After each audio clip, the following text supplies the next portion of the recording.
За сайн байцгаана уу та бүхэнд энэ өдрийн мэндийг хүргэе. Намайг Батболны Баясгалан гэдэг. Өнөөдөр би та бүхэнд дахин сэргээх бэлмийн 4 буюу дахин сэргээх бэлмийн төдийн залуужуулах 5 дасгал номны цоошин хөлбөрийн талаар хэрхэн хийх талаар нь заавар зөвлөмж болгоод нөхөө бичлэгийг хийж байгаа юм. За тэгэхээр өмнө та бүхний мэддэг байсанчлан хуучин 5 дасгал байсан бол энэхүү дасгал маань 6-7 буюу 7 дасгалтайгаар шинжлэгдсэн бөгөөд хуучин өмнөх 5 дасгалаа ч гэсэн хэрхэн хийх талаар илүү нарийн энергитэй холбогдсон ийм нарийн дэлгэрэнгүй болж өгсөн юм байна. Тэгэхээр энэхүү дасгалтыг хэрхэн хийх талаар одоо та бүхэндээ заавар зөвлөмж болгоод одоо би өөрийн биеэр хийж үзье.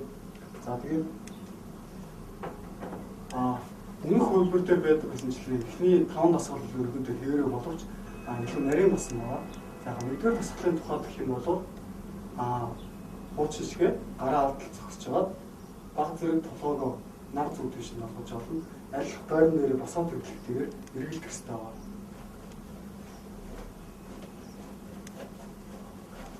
За ингээд 3 өргөж үзүүлсэн. 5, 7, 9 иргэсэн байсан ч хамаагүй одоо аль байр нэрээ эргэлттэй баагаар хурцах явцтай байгаа. Ингэж хэрэгслэх хэрэгтэй байна. Мөн хуучин номон дээр байсан шиг альва нэг хөдөлгөөнгүй цэг рүү харах гэсэн тэр зүйлийг бол хийж болохгүй. Зөвхөн ингээд би толгойгоо цог ингээд аль босоод хөдлөлтөөр эргэлдэх хэрэгтэй байна. За тэгээд эргэлцсийн дараа дасгалын 2 дугаар хэсэг буюу 2 дугаар дасгалд орно. Тэгээд 2 дугаар дасгал дээр 1 болон 2, 3 дугаар дасгалуудын хооронд түр амсгийж одоо прана усгалаар мэдрэхийн тулд ингэж гараа ташаанд авч зогсож болно. Эсвэл шууд дараагийн дасгалд орж болох байгаа. За одоо шууд 2 дугаар дасгал руу оръё. 2 дугаар дасгал руу орох юм бол эхлээд ингэж 50 сууж байгаа. Аль болох 50 жиг дамжуулна. Энэ үйл ингэхдээ цээж орцохгүйгээр зөвхөн хөвлөгээр буюу зүүн маягаар амсгах хэрэгтэй. За тэгээд 3-4 удаа маш 50 зөвхөн өөрийн амсгалын систем одоо энэ уушиг болон тэ энэ агаар байгааг мэдрэх хүртлээр 3-4 удаа 50 амсгах хэрэгтэй.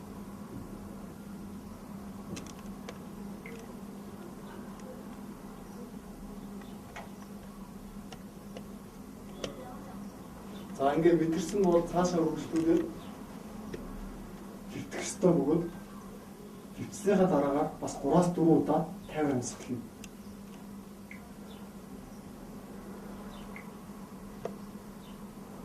Гүн бөгөөд чиг 50 амсгалах ёстой.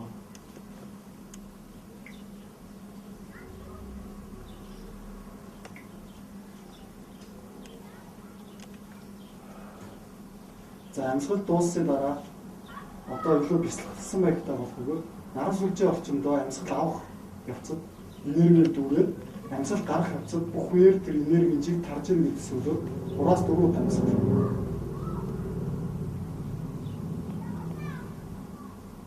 Авахдаа энерги дүүрж ирнэгээд гарахдаа бүх үеэр энерги жиг тарж ирнэ гэсэн үг.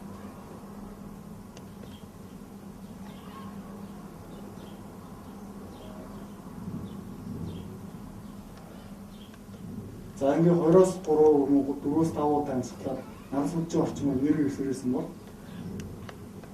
одоо дараагийн удаад болохоор хөлийн уулнаас цулаан хүртэл маягтай ийм энергийн урсгал амьсгал авах явцад гүйж одоо тууцын төвөртэйгээр гүйж чад амьсгал гаргахад буцаад хөлийн удаар гарч ирэх гэсэн үг 4-5 удаа амьсгалах хэрэгтэй. Ингэж амьсгалах явцдаа бас наран сүлжээ орчмынхаа төвлөрөлийг алдахгүй тослуулаад тийм маягтай бясалгаж 4-5 удаа амьсгална.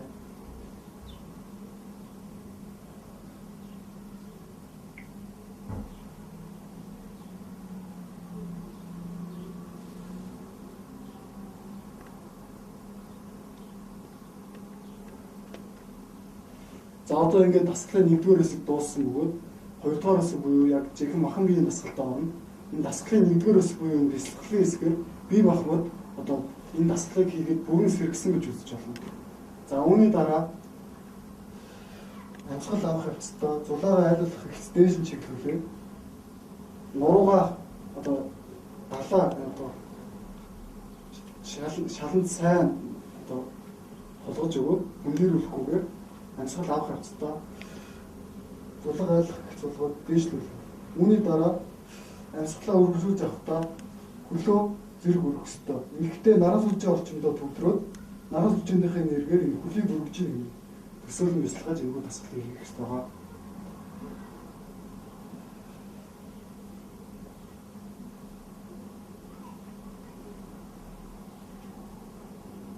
Энэ хоёрын хооронд 30 секундээс 1 минутын хооронд амарч болох бөгөөд үргэлжлүүлээд тасралтгүйгээр хийсэн ч болно. Ингээд өмнөх дасгалын нэг адил 3 удаа хийнэ.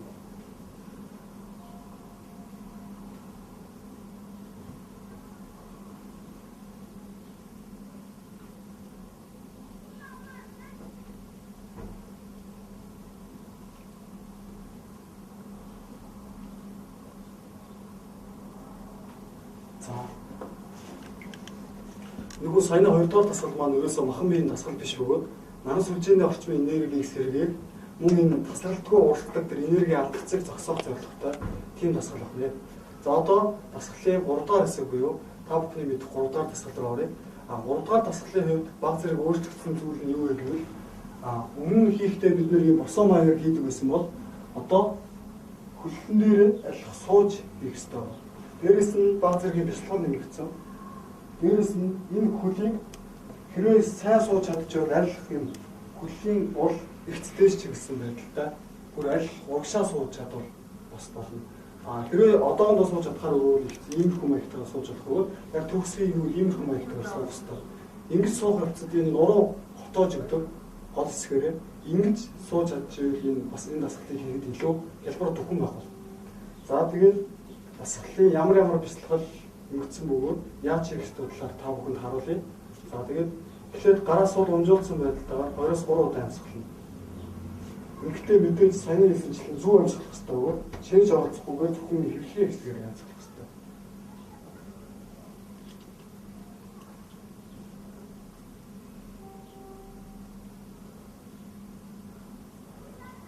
За амьсгал болсон бол дарын тохог аль хоош чиглэсэн байдалтайгаар хонгон дээр хоёр дараа авах бөгөөд хоошоор чиглэсэн байв. Тэгээд хоёр гоёор хоорондоо нийлэхгүй иймэрхүү маягтай.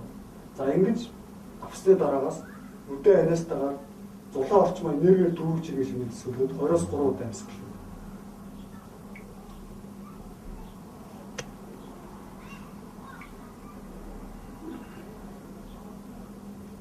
За ингэж амьсгалахад энэ хавцаа дүүрж байгаа нэгдээд цаашаа үргэлжлээд жихэн дасгалын хэсэгт орох хэрэгтэй. За тэгээд амьсгалаа тултал авсныхаа дараа гаргаад гарах хавцаа эрүүгээ иргэндээ шахалж өгнө. За энэ хавцаа цугларсан дээр зулаан хавцаа цугларсан энергийг одоо иргэндээ шахах хавцад энэ зулаагаар дамжаад доошоо орж байгаа нэлэгдэх бөгөөд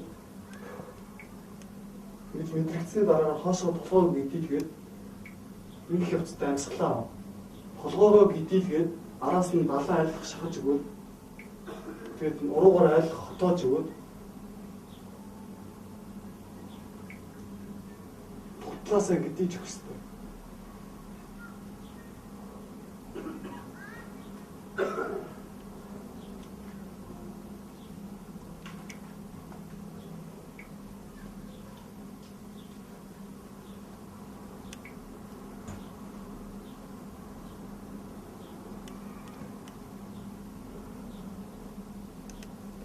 Дасгалын орой хэсэг нь гэдгийг явцдаг үед одоо энэ зулаан хавцааны энерги бүх биеэр ороод энэ арга яснуудаар дамжиж одоо бүх энергээр ингээд дүүрж ийн гэж тийм маягтайгаар бяцлагаж одоо төсөөлөн энэ дасгалыг хийх хэрэгтэй.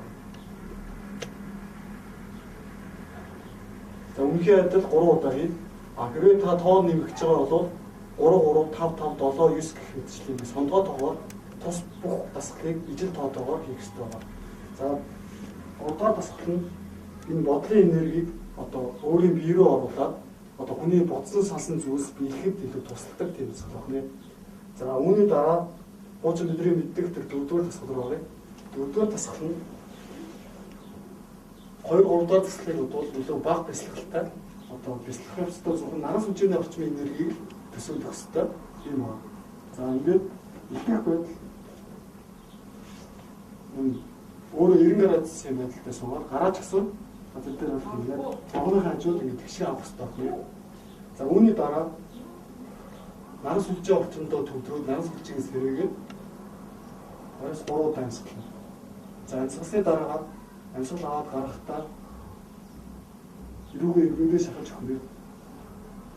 За амьсгал авах явцдаа толгойг хоош нь гидийлэх их биш, харин ингэх хэрэгтэй. Хөлөө баг зэрэг татчих хэрэгтэй наашаа. За ингээд татсны дараа амьсгалаа өргөжлүүлэн аваад толгоогоор хийгээд нурууныхаа гол хэсгийг хотоож өгөөд манас үлжээ орчиндөө төлрөөд өөрийгөө аль огцон өргөх хэрэгтэй.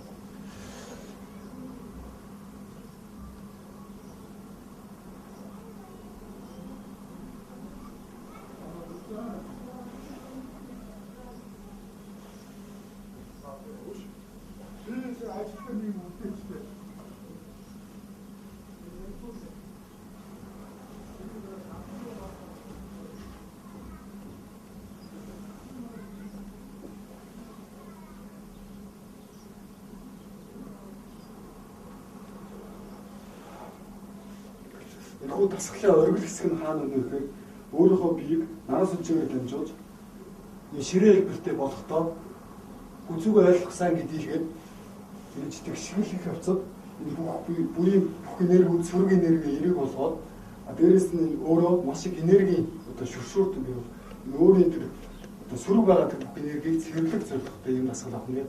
Тэр дасгалыг яг зөв байгалаар хийж чадах хэрэгтэй. Ингээд хийжээ буцаж ирэхдээ яг анхныхаа байранд орох хэрэгтэй. Энэ мэдчлэлийг гэж өөрчлөлтөд 3 5 7 9 гэх мэдчлээ цаашдаа хийж авах юм. За одоо 5 дахь дасгал байна. 5 дахь дасгал болохоор хуучин ном дээр байсан 5 дахь дасгалтаа маш их төстэй. Гэхдээ арай илүү нарийн маягтайгаар хийх хэрэгтэй байгаа. Дээрээс нь 5 дахь дасгалын гол зорилго юу вэ гэхээр биеийн тэр ухцсан эсүүдийг сэргээд одоо буян бүх тэр энергийн урсгалыг тэнцвэржүүлэх зорилготой тийм дасгал байгаа хэрэг. За тэгэхээр түрүүгээ харж хөвтөн. Гэхдээ ингэж хийхдээ айлхын тоогоо 90 градустай хэрэгтэй. Хажуудаас нь харахад энэ царцаа шиг болох хэрэгтэй. Яг тэгшин байдалтайгаар. За ингэж хөвцсөний дараагаар хөлийн одоо үлхний хэсэг дөнгөж шалгалт хүрж явах хэрэгтэй. За тэрний дараа өөрийн бүслийн хэсгээ өргөж өгөөд амьсгал аваад гаргаж ийм байдлаар яг дасгалыг эхлүүлэх нэ. Тэгэхээр харуулъя. Ийм байж байгаа бүслийн хэсгээ өргөлөө амьсгалаа гаргах хавцдаа аваад гаргах хавцдаа ингэж тийгээ дасгалыг эхлүүлнэ. За цааш нь өргөлүүлээд амьсгал авлаа. Авсныгаа дараа хөлийн улыг шалан дүрхийн тулд ингэж жоохон сунгалт хийж өгнө. Буцаа гарлаа.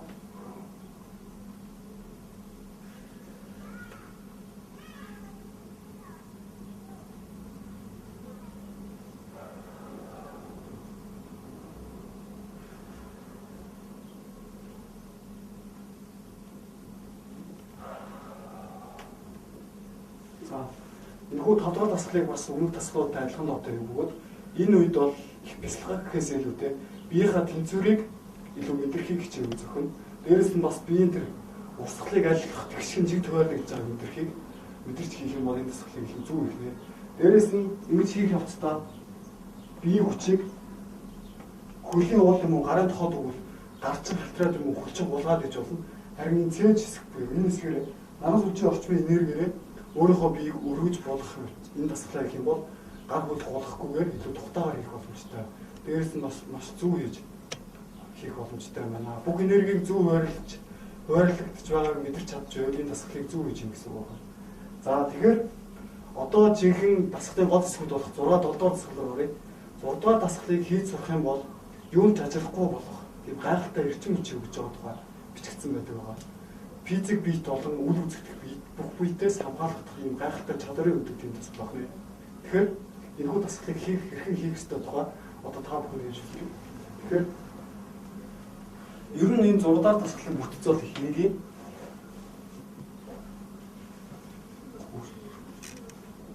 Хингийн бөгөөд ийм суултнаас одоо зөвлөмж маягийн суултнаас гэх юм уу?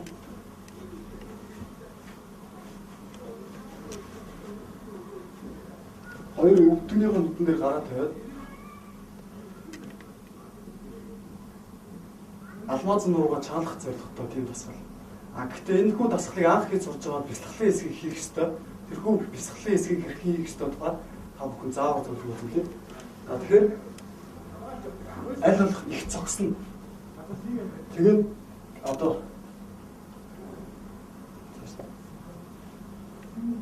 аль их цогсоод тэгээд нуруугаа аль хэцэн өвдгөл баг зэрэг нугалж болно. Одоо ийм байрал авдаг гэдэгтэй адилхан дараа сул мөртлөө маш их батбих байралтайгаар ингэ зогсох хэрэгтэй. За үүний дараа зулаагаас ахар сүүл хүртлээ ийм цагаан өнгийн чавхц уцтайгаа мэтэр төсөөд бяцлах хэрэгтэй. Шууд төсөөж чадахгүй бол эндээсээ ингэ татгч гэмээр төсөөлөөд цагаан өнгийн чавхцууд төсөөлж зогсоно. Аль цэрх байралтайгаар зогсоод мэдрэх гэж хичээд. За хэрвээ энэ мэдрэмжийн ингээд доктортой болохын тулд маш гүн бөгөөд 50 амьсгалах хэрэгтэй. 8 секунд амьсгалаа гаргаад буцаад 8 секунд авах хөвчлээ гэж маш 50 маягаар амьсгалах хэрэгтэй. За ингэж алмазан нуруу буюу гол нуруугаа мэдэрсэн болоод цаашгаа үргэлжлүүлээд алмазан нурууны дээдлийн хэсэг буюу энэ зулаа хэсгээ дээш нь тэнгэрлүү сунгаад доотлын хар зүйлийн хэсэг нь доошоо газар руу хязгаараа сунгаж ийн гэмээр төсөөлөв бяцлах хэрэгтэй.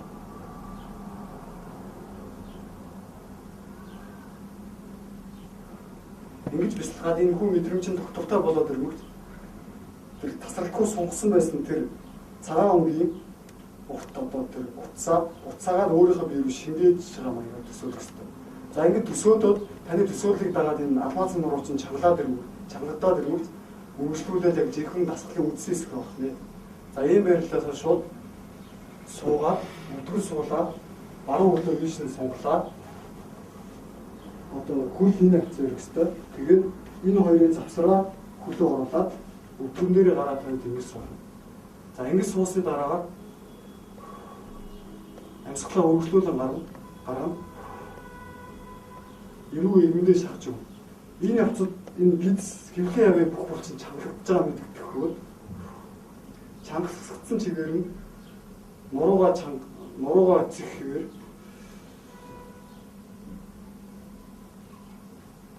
амьсгалаа тултлаа. Тэгээд энэ дасгалын оргил хэсэг нь амьсгалаа тултлаад нуруугаа чангалж байгаа юм хэсэг байна. За ингэнгүүт энэ гол нуруу буюу алмазан нуруу чангалтж байгаа мэдэрч байгаа бөгөөд энэхүү мэдрэмжээ доктортой суурьшилтай байлгаж чадах юм бол одоо аюул ослын үед гэдэг юм уу энэ алмазан нуруу автоматар гарч иж өөрийнх нь биеийг хамгаалдаг тийм эд шидтэй байна.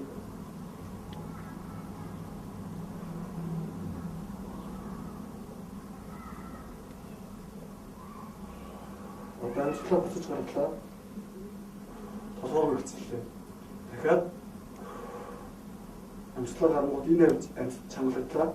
Чангалтсан дараа чангасан чигээрээ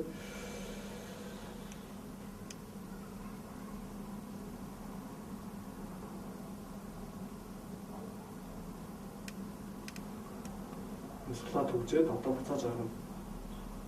Ганцныгаа дараа давж хэвцлээд энэ чангалаа чангалсан чигээр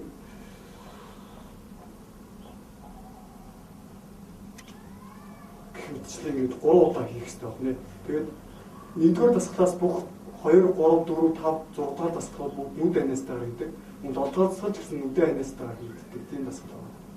За тэгээд 6 дахь дасгал дээр өөр анхаарах зүйл нь ингэж хавцад ийм хотгор ийм байж болохгүй болох нуруу өгцгөн дээрээс нь зүү амьсгалж байгаа бол нуруу гэхээс илүүтэй энэхүү зөвхөн хүзүү буюу толгойн хэсэг хөдлөх нэ бүтэцгэн хөдлөхгүйгээр зүү амьсгалж хийх хэрэгтэй.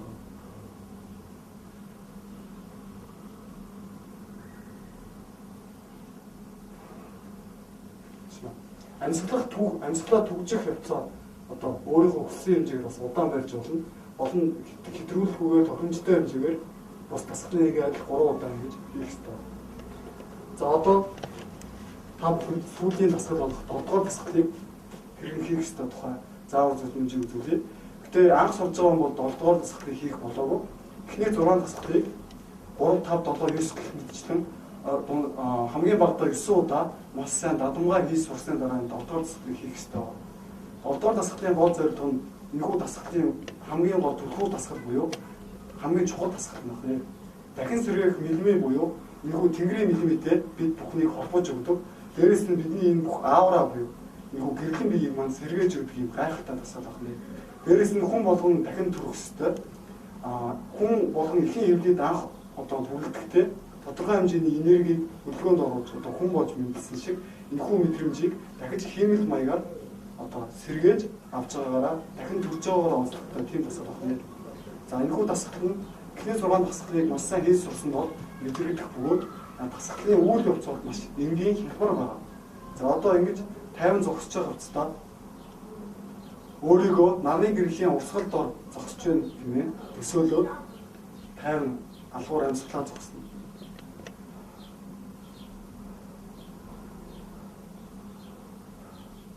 За ингээд мэдрэх явцад энэ бүхэн мэдрэмжийн нөлөө доктортой болоод маш их хэмжээний энерги дээрээс ч орж иж байгааг мэдрэгддэг болно. Эхний 6 тасгалыг маш сайн хийж сурсан бол за ингэж мэдэрснийхаа дараагаар одоо чин сэтгэлээсээ тэрхүү одоо орж иж байгаа гэрэлтэй талархлын үг хэлэх ёстой. Энэхүү үгийн утга нь одоо үгийн утгуудын жишээг энэхүү номон дээр бол байгаа. Бас өөр санагдсан, хэлмээр санагдсан тэр үгнүүдийг хийж олно. Хамгийн гол нь хэд нуршлахгүйгээр ямар нэгэн сөрөг үг хэлэхгүйгээр хамгийн товчхондоо жишээлбэл одоо Тэнгэрийн мэхийн баярлалаа гэдэг ч юм уу тиймэрхүү утгатай хийж болох нэ. За Тэнгэрийн мэхийн баярлалаа гэдэг ч юм уу иймэрхүү үг хэлснээр дараагаар чин сэтгэлээсээ талархсанаа дараагаар амьсгалаа гаргаад